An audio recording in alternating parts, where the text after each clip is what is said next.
Hello and welcome to my channel. We are going to be taking a look at this knife. This knife most gun guys would be familiar with. The pattern on the handle scales alone would be a giveaway. It is very similar to a famous gun manufacturer, which would be Wilson Combat. You can find it in the grips. I think they call it the sunburst pattern. And this knife has been commissioned by Wilson Combat. Knife maker, knife designer named Les George built this knife and he named it the Les George Wilson Combat Eagle. This is the Chinese version of the Les George Eagle. Based on what I've seen on what a Les George Eagle is, I think it's a little bit bigger. I really don't know. Or it could be the same outline. If you really want to have a comparison, do visit Jim Skelton's channel and look for the Les George Eagle. He's got a nice video of it. There are some similarities and of course some additional things that this has that the Les George doesn't have, and there are obviously some traits that the Les George Eagle, the authentic Les George Eagle, has that this guy lacks.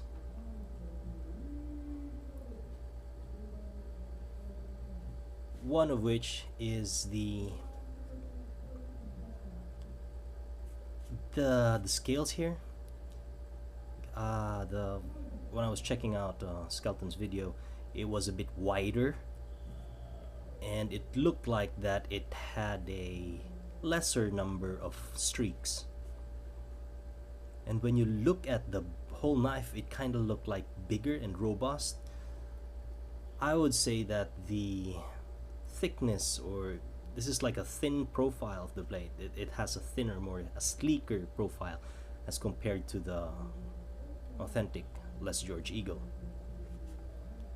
Just basing on the videos, because I don't own it, so it would be nice to have it side by side so I can directly say, oh yes, they are similar. They are not similar. Okay. Besides that, the first observation with the scales, the Les George Eagle also does not have the steel insert on the frame lock, so these guys are similar on that regard. Problem with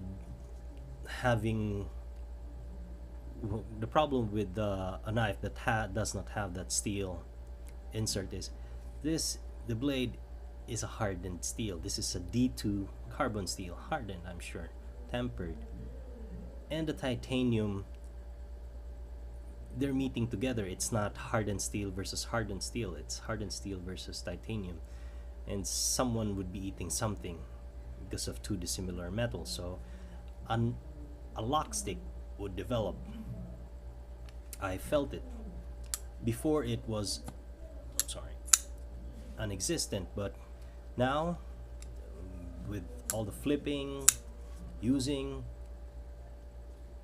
there's a little bit of lock. I don't know, it's not bad, but it's not smooth. Well, I would want to have a lock that doesn't stick.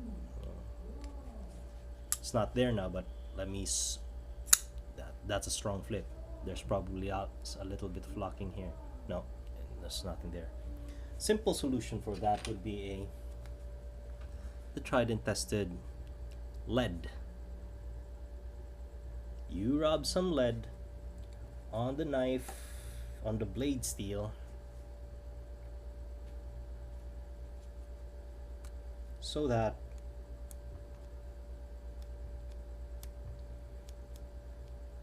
it has a lead lining. That in turn would act as a lubricant so that the titanium will not be digging into blade steel, or the blade steel will not be digging into the titanium. And just by doing that, simple solution, it feels a bit smoother. Other things that the Les George does not have would be that thumb stud.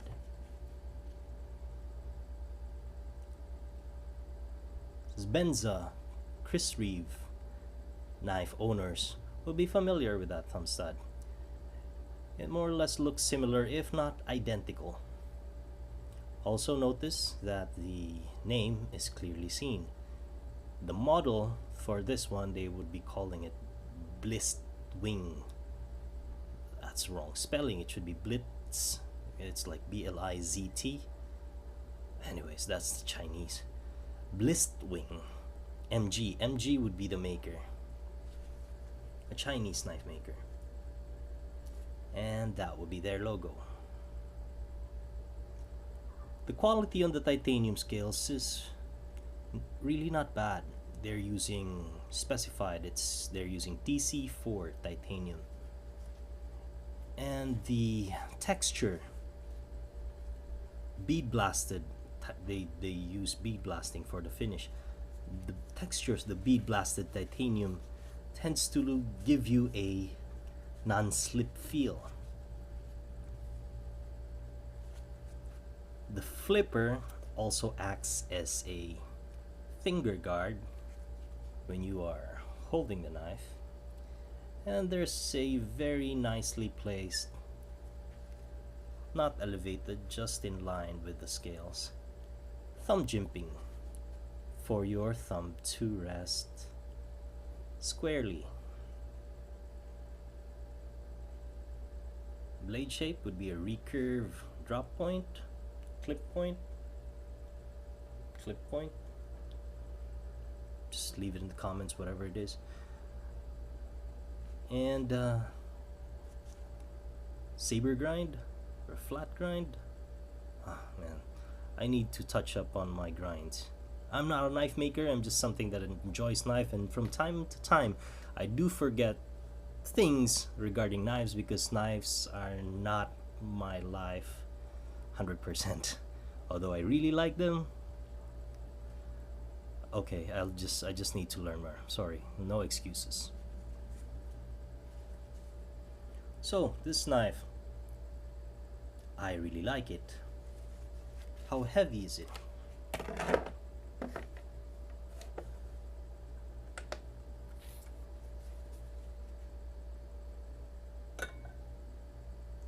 .8 ounces. It's just 0.8 ounces heavier than the 5-ounce EDC knife weight. You know, that's the optimum knife weight that I did not come up with it. Nothing fancy came up with that weight. And it would be good to listen to him because he knows what he's saying. So 5, and based on experience, more than 6, it would be pulling in your pocket a little bit. I mean, you can really feel that it's tugging in your pocket, and it's something that there's something there. 5.8 ounces is just about right, you know.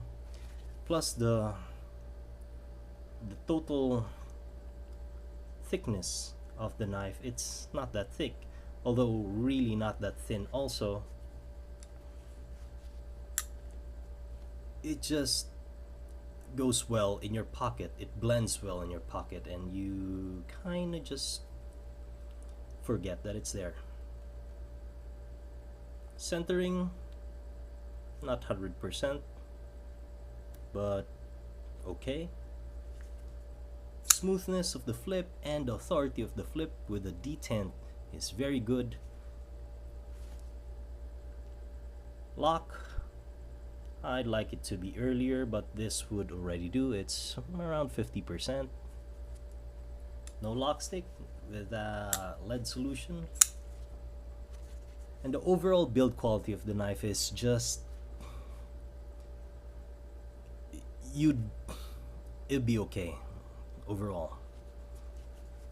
Like I said, this resides in my gun bag, a backup to my 9mm Browning high power. and it's just fitting because it has that firearm background via Wilson Combat. And I do believe that if and when you really need to use this, you can't go wrong with it. Frame lock will hold, titanium scales will hold, screws will hold, no blade play whatsoever. Side to side, up and down, nothing.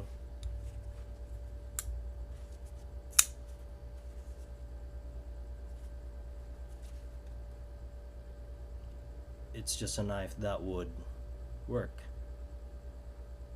if and when the time comes. So how sharp is this knife? My ever reliable yellow paper directory has already been mangled. I need to get a new one. But let's stick to uniformity. The yellow pages is what I have been using to gauge the sharpness of my knives.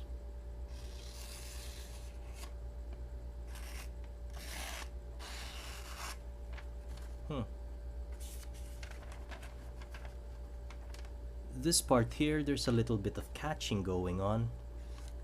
See that? But when I go to the outer tip, or in the tip portion, it cuts fine. Just a little touch up on the sharp maker would make this a very sharp knife.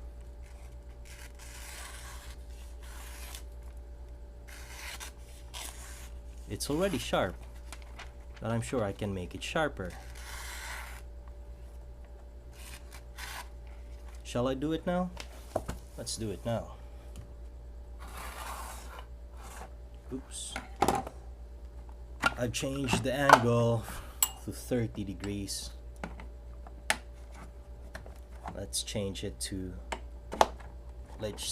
back to 40. I was sharpening another knife and the angle for that one would be 30. And now we're back to 40. I usually set it to 40 for most of my knives, that folding knives. So, just white stones. So it's just honing.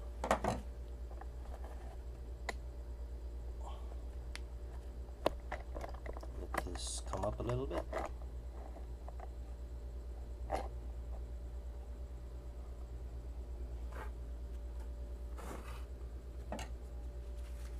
Few strokes. 60. I usually do that. 60 total, 30 per side. 1, 2, 3, 4,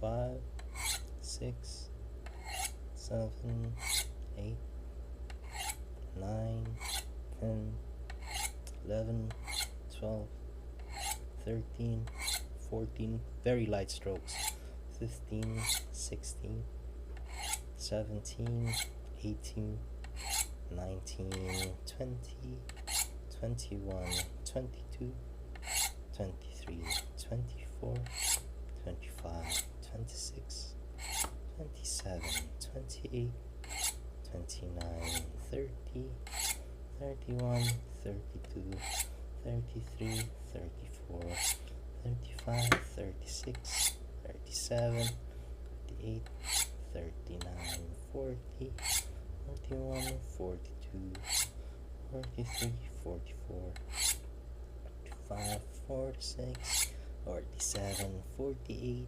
49, 50. I'm just like teaching my kid to count.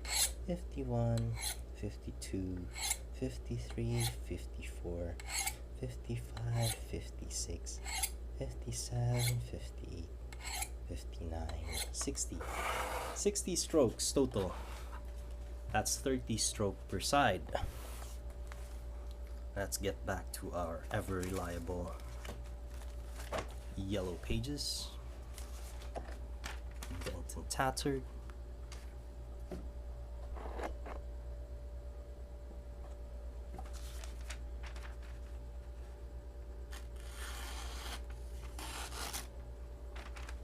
Did I make it worse? Nah, it's actually sharper. See? I've been getting some consistency with the sharp maker. It's like a good friend now. Sometimes it fails you, and sometimes it does reward you. And the catching on the paper is lesser, and the cut is now a little bit smoother.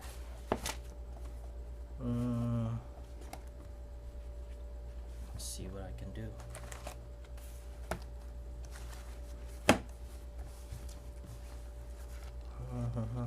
Wow, this paper is mangled. I don't have any good... let's try this. This part here. Can you cut this? Of course. Can you cut it again? Well, that was faster. There's a sweet spot, the belly. Do it again.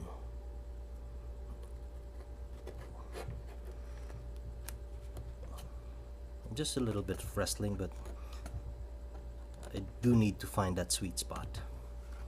But hey, I did make it sharp. So,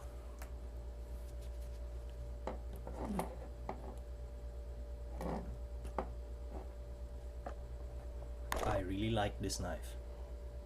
It's a knife that I would trust as a backup to my firearm. Hopefully one day I would not get to use any of it, but if I do believe it's gonna hold up. So thanks for watching. I hope you liked the video. Do keep up the support. Subscribe, hit the like button, engage me in the comment section, and I'll be seeing you guys in the next video.